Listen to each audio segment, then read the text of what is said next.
Ne pleure pas, regarde-moi. On ne meurt d'amour qu'au cinéma. C'est trop cruel. How many people can I offend at one time? Let's find out. A while back, when this was still a reaction channel, I watched all of the Star Wars movies. And my favorite part of the entire series, yes, including the originals, was the abomination that is Padme and Anakin's relationship. It's one of the most baffling and poorly written couplings to ever grace the screen. I could just go on and on about it. From the very beginning, Anakin aggressively pursues Padme and is seemingly rewarded by being assigned her bodyguard, a position of power he immediately wields against her. Excuse me. I'm in charge of security here, milady. Through a combination of intense pouty stares, relentless trauma dumping, and love bombing, Anakin is somehow able to persuade Padme that they are in love. But Anakin's a Jedi, who's not allowed to love for some reason, so the relationship has to remain a secret. Padme ignores the 1,000 red flags, The women. And the children, too. And I slaughtered them like animals. and seems to relish in comforting him while he complains. Eventually, this results in Padme falling pregnant, a pregnancy that Anakin foresees as ending her life. And so he begins his descent to the dark side, culminating in an act of violence as Anakin chokes most of the life out of Padme. And sadly, she dies while giving birth to his 2 fucked up children. You might be thinking, wow, that's actually pretty dark when you put it that way. And yes, technically it is. In a more talented pair of hands, this relationship could be portrayed hauntingly, beginning with the early buds of manipulative infatuation, progressing into a shadowy, twisted relationship, where Padme finds herself in love with a man she is also afraid of, a man whose child she is carrying. She cannot tear herself away, and as a result, she dies at his hand, the hand of a petulant and whiny little twerp. But since it was George Lucas writing it, the relationship more resembles a comedy. Please don't look at me like that. Why not? It makes me feel uncomfortable. And yet, he approaches it as if it's a Greek tragedy, a portrayal of the ultimate love, the ultimate downfall. It's hilarious. A laugh track fits right into Anakin's monologues. I'm in agony. The thought of not being with you. I can't breathe. So yes, I love this toxic relationship. The two were doomed from the start with their opposing political views and core values, but they gave in wholeheartedly anyway. It ended as badly as it possibly could have, yet Anakin can't deny that it was the greatest love of his life. I mean, come on! That burning desire drove him straight over the edge and into becoming one of the most iconic villains of all time. I can't reiterate enough how bad they were for each other. But God, isn't that what makes it so romantic? I'm haunted by the kiss that you should never have given me. My heart is beating, hoping that that kiss will not become a scar. Let's explore this feeling further through relationships written far more effectively than what Lucas managed. Toxic movie romances that actually evoke the pain of love, lust, and forbidden desire. That rush of losing all self-respect for a kiss that becomes a scar. The relationships you know are wrong, and yet despite yourself, you are completely ensnared. I wish I knew how to quit you. And there is perhaps no example more fitting, more iconic than that of Mr. Darcy and Miss Elizabeth of Jane Austen's Pride and Prejudice.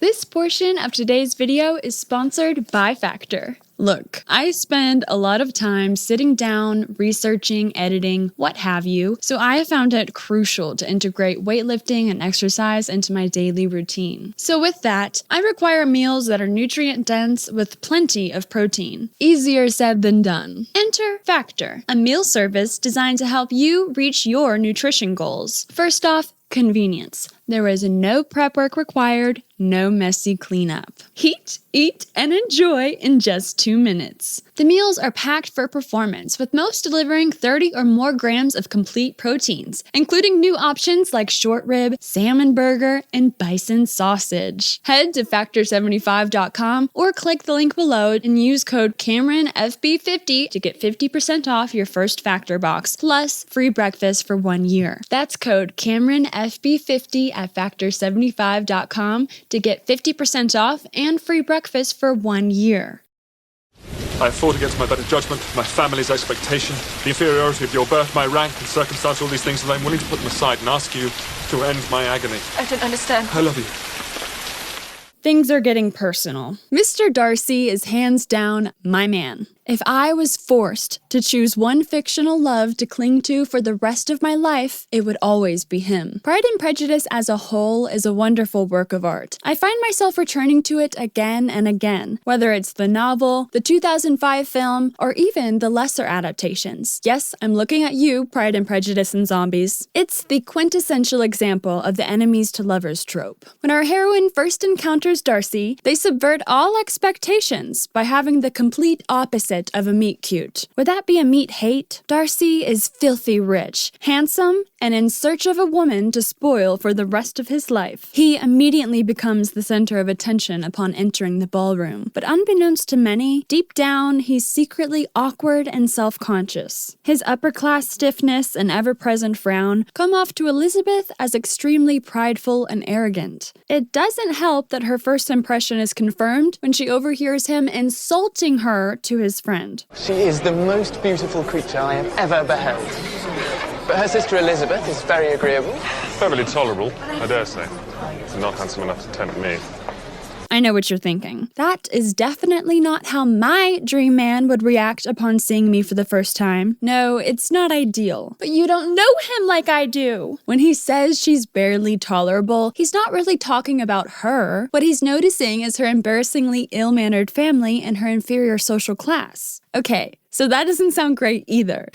So where does the passion come in? I'm glad you asked. He sees her again, and her personality is so fucking sexy that he starts to see past his own initial dismissal of her. Mr. Darcy had at first scarcely allowed her to be pretty.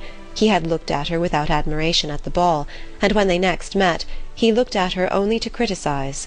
But no sooner had he made it clear to himself and his friends that she hardly had a good feature in her face, than he began to find it was rendered uncommonly intelligent by the beautiful expression of her dark eyes.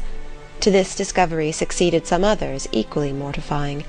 Though he had detected with a critical eye more than one failure of perfect symmetry in her form, he was forced to acknowledge her figure to be light and pleasing, and in spite of his asserting that her manners were not those of the fashionable world, he was caught by their easy playfulness. What a little shithead asshole he is. The gall to insult this perfectly kind woman he has never even met, and then, against his own will, become hopelessly attracted to everything about her, all while being embarrassed by his own desire. If he's mortified, it should be because he wrote her off so quickly. So what do you recommend to encourage affection? Dancing. Even if one's partner is barely tolerable. From that moment on, he's a goner. He carries his feelings for her like an affliction, tormented by her presence and even more by the wretched opinion she rightfully holds of him. He may not have been impressed when they first met, but almost immediately after, he falls for her wit, her intelligence, her dignity, and with that blossoms a genuine admiration for her beauty. To me, that's even better than love at first sight. There's something deliciously revengey about it. The idea that your personality is so hot, so magnetic, that someone who once dismissed you becomes utterly bewitched, body and soul. You have bewitched me, body and soul, and I love you. As for Elizabeth, her journey of falling in love with him is much slower. Though she initially rejects his first proposal, she too eventually sees past her own preconceptions. When she visits his estate, she is swept away by its quiet luxury, and even more so when she meets his downright adorable little sister, who adores him and reveals a side of Darcy Elizabeth has never seen before. But the nail in the coffin for her comes when she learns what he secretly did to save her family. Because for Darcy, it isn't enough to love Elizabeth against his better judgment. He needs to prove that love. And even better, he does it without seeking an ounce of her gratitude. Here's how it all goes down. Elizabeth's 15-year-old sister Lydia runs off with this crook, Mr. Wickham. And what about Mr. Wickham? Mr. Wickham. Lydia naively thinks they're traveling to be wed, but Wickham has no such intentions. He's happy to take advantage of her, knowing it's not his reputation that will be destroyed by the scandal. Elizabeth's family is facing total social ruin. But do not fret, for Mr. Darcy swoops in to the rescue. He tracks Wickham down, pays off all his gambling debts, and bribes him into marrying Lydia. It's an obscene amount of money. On top of all that, he chooses not to tell Elizabeth what he did, because he cannot bear the idea of her feeling indebted to him. He desires her heart, not her thanks. Elizabeth assumes her uncle was the one who arranged the marriage until he reveals it was Darcy all along. This selfless act of love done for a girl he barely knew and didn't even like, simply because he cared about Elizabeth's happiness, seals their fate. And at last, the two lay down their armor, give in to their love, and live happily ever after. You may only call me Mrs. Darcy when you are completely and perfectly and incandescently happy. So this one started out pretty rocky, but in my head, they wind up being perfect for each other. Our next love is much more dangerous. About 3 things I was absolutely positive. First, Edward was a vampire. Second, there was a part of him, and I didn't know how dominant that part might be, that thirsted for my blood. And third, I was unconditionally and irrevocably in love with him. First off, I have to acknowledge the fact that Edward has the added benefit of being played by Robert Pattinson. Now, I typically am not the kind of person to swoon over conventionally attractive celebrities, but something about him in particular makes me absolutely feral. Let's talk Robert Pattinson. How was he as Edward? Every guy should be Edward Cullen. Have my babies, Edward! Even though you're dead! So you want Rob to marry you? I'm going to marry him. Okay, moving on. Perhaps no other series has damaged the psyches and expectations of an entire generation of teenage girls as much as Twilight. It was the perfect storm. But before I talk about why I love it so much, let's spell it out for what it really is. Beautiful. This is the skin of a killer, Bella. A 100-year-old vampire, forever trapped in the body of a 17-year-old, falls deeply in love with a teenager named Bella. Why? Is it her good looks? Her personality? Well, Kristen Stewart is certainly beautiful, but in the source material, Bella is written to be plain, plain, plain. Plain looking, a plain personality, a gray, blank slate that any girl with confidence issues could project themselves onto. So why did Edward decide to devote himself wholly to Bella? Edible art? Ella? Well, because her blood smells delicious. Duh. And because Edward, who has the power to read thoughts, cannot read Bella's thoughts. How frustrating. From here, Edward behaves in a manner that is totally healthy and normal. He enters her home and watches her while she sleeps. He reads the minds of those close to her, tries to dictate who she can be friends with, and then disables her car so she can't see said friends. How did you get in here? The window? Do you do that a lot? Just the past couple of months. What's not to love? Bella is not into all of this, but she's totally game regardless. And as a teenage girl who doesn't know any better, who can blame her? Edward is brutally handsome, rich, supernatural, and loyal. But they keep bumping into that one issue. He's a vampire. So the lion fell in love with the lamb. What a stupid lamb. Sick, masochistic lion. Cringe aside, this quote perfectly encapsulates the allure of their relationship. They are predator and prey. Their love defies the food chain. You better hold on tight, spider monkey.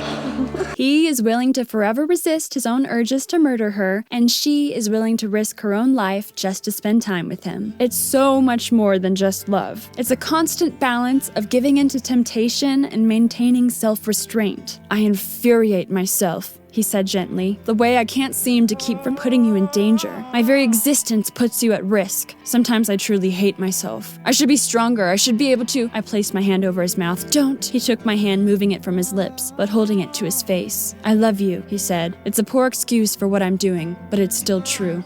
It doesn't matter what fictional universe the vampire romance resides in, the vampire will always be bad for the human. The vampire is a creature with natural enemies, and the fragile human inevitably gets caught in that crossfire. This constant threat adds to the push and pull of a toxic relationship. The vampire knows that loving a human only puts them in danger, but their feelings are just too strong to resist. Cinematically, the way the relationship is performed and portrayed is incredible. It is so overacted, so dramatic and over the top, and absolutely brilliant because of this. Honestly, Edward's monologues remind me quite a bit of Anakin's, but Robert Pattinson is obviously a superior actor, even with this ridiculous material. I have considered radioactive spiders and kryptonite. It's all superhero stuff, right? What if I'm not the hero? What if I'm the bad guy? I'm not pretending this is an Oscar-worthy performance, but the level of commitment is kind of admirable, and sort of pulls the film into this bizarro Lynchian realm. I love it. But it's you. Your scent. It's like a drug to me. You're like my own personal brand of heroin. It just so happens that there's another toxic relationship in Twilight, and this one I do not like. Not one bit. I speak, of course, of Jacob. Edward? If you ever touch her against her will again, don't do this. She's not sure what she wants. Don't do this. Let me give you a clue. Wait for her to say the words. There is certainly a level of cognitive dissonance here, where I prefer Edward's incredibly possessive and indisputably creepy behavior over Jacob's sniveling, manipulative, but also far more in the realm of actual teenage boy reality behavior. In many ways, this is arguably worse, because Jacob's behavior, like Edward's, is repeatedly romanticized. But Jacob's behavior is the kind that a teenage girl is far more likely to encounter. Look, I'm not going to get deep into this, but I fucking despise Jacob. You imprinted on my daughter? It wasn't my choice. She's a baby! For our last segment, we will focus on perhaps the most iconic romance movie of the 21st century, The Notebook. Love it or hate it, it is one of the more effective films you may ever see. And by that, I mean the manner in which it is able to evoke emotion. It's a tearjerker. It makes you relentlessly root for a relationship that is objectively terrible. Another relationship that is doomed from the start. Allie comes from a very wealthy family, a family that does not approve of their daughter dating below her class. Noah is poor, but boy is he charming. And who doesn't love an underdog? What he lacks in affluence, he makes up for with his unabashedly insane devotion. Do you want to go somewhere? Okay. Windsor Plantation. It was built in 1772. We are going to pretend we didn't hear that. At first sight, he decides that Allie is the one. After threatening his own death should she not agree to go on a date with him, they begin a series of endlessly romantic rendezvous. Manipulative as his actions may be, these constant dramatic gestures of love still manage to satisfy every woman's intrinsic need to feel desired. Noah literally says this about Allie. When I see something that I like, I got it. I love it. I go crazy for it. What are you talking about? Well, you.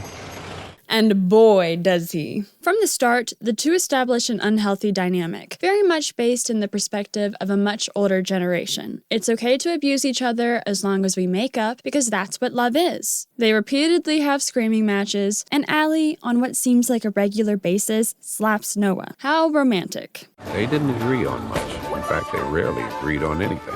Fought all the time. And they challenged each other every day. But despite their differences, they had one important thing in common.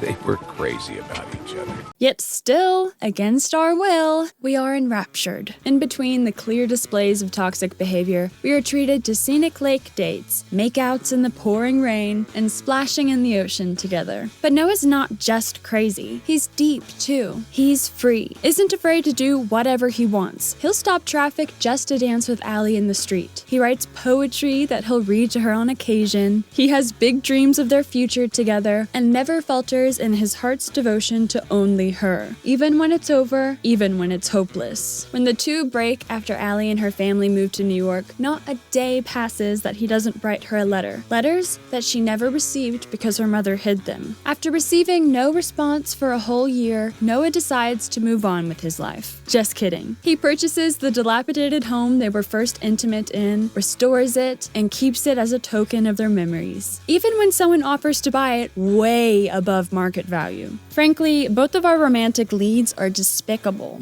which in some ways adds to the draw. These characters, like us, are flawed. She cheats on her fiancé with Noah, and Noah gets a girlfriend just to push off his loneliness and treats her like shit, which is why it is such an accomplishment that the film makes you root for their relationship. It plays so perfectly upon every single romantic stereotype, those which have been ingrained in us since the very beginning.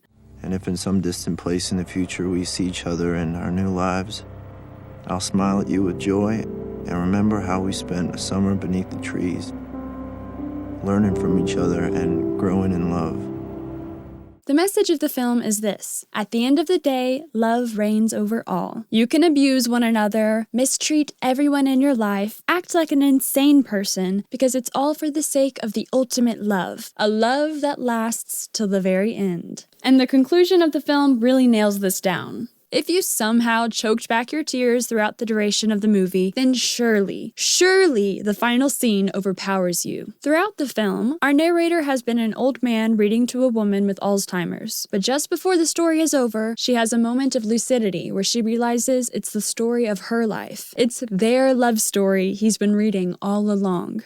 It was us. Oh, It was darling. us. Oh, my sweetheart. Oh. I love you so much. Not long after, the memory fades from her mind again, like all the others. The two fall asleep together and are later found dead holding hands. To me, the Notebook speaks to how, with love, the memories we hold dear to our hearts outweigh the bad times together. Love is the choice to be there every day, experiencing life alongside them, even when the person you love can no longer remember your name. Stay with you. What for? Look at us. We're already fighting. Well, that's what we do. We fight. You tell me when I'm being an arrogant son of a bitch, and I tell you when you're being a pain in the ass. Which you are. It's not gonna be easy. It's gonna be really hard. And we're gonna have to work at this every day, but I wanna do that because I want you. I want all of you, forever, you and me, every day. Before I close and summarize my final thoughts, I just want to be clear. By talking about these things and making this video, I'm not excusing or defending the behaviors I've mentioned. There is no justification, least of all romance, that condones these actions. But all these films and romances are beloved despite the obvious toxicity. The question is, once again, why? Why do so many of us find these fictional relationships enthralling? Obviously, there must be some basic human instinct that appeals us to these relationships. Unhealthy, abusive relationships are not a creation of cinema, though cinema has undoubtedly contributed to the romanticization of many of these behaviors. I can't speak of humankind at large, but for me, the allure lies in the fantasy. The idea of someone performing these grand, deeply personal, larger-than-life gestures of devotion without me ever having to face the real consequences of that intensity. When it's one of my fictional loves, that kind of passion feels like an unattainable dream come true. Maybe that's why I'll never love anyone quite as much as I love Mr. Darcy. Mrs. Darcy. Mrs. Darcy. Mrs. Darcy.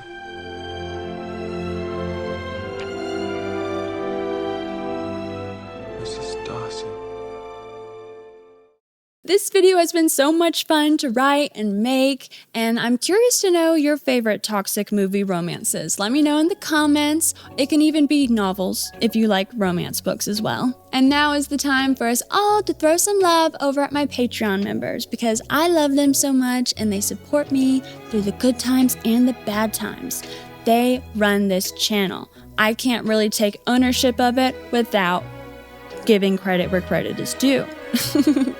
Anyways, they're wonderful. We have a great community. I love chatting with them over there. If you're interested in supporting me, or if you want bonus videos or early videos or to make movie requests, check it out, okay? It's a special website for special people. Until we meet again, Camcorder Cameron signing out.